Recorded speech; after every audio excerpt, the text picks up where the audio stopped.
কচুর লতি উঠাচ্ছি বাসায় নিয়ে রান্না করে খাওয়ার জন্য।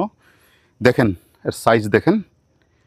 এইগুলা হচ্ছে আসলে স্টোলন বা রানার, যেটা হচ্ছে প্রসারিত কাণ্ড বা রূপান্তরিত কাণ্ড। বিশেষ করে কচু গাছের গোড়া থেকে এই স্টোলন তৈরি হয়। এই স্টোলন দিয়ে আরেকটা নতুন উদ্ভিদের জন্ম হয়। এই যে দেখেন, অল্প কয়দিন থাকলে এখান থেকে আরেকটা কচুর চারা হয়ে যেত।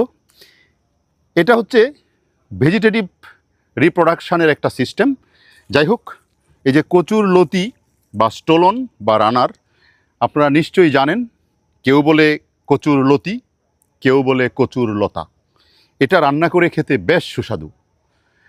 এটাকে ইলিশ মাছ দিয়ে, শুটকি মাছ দিয়ে এবং চিংড়ি মাছ দিয়ে রান্না করে খেলে অত্যন্ত সুস্বাদু হয়। শুধু সুস্বাদুই নয়, এটার মধ্যে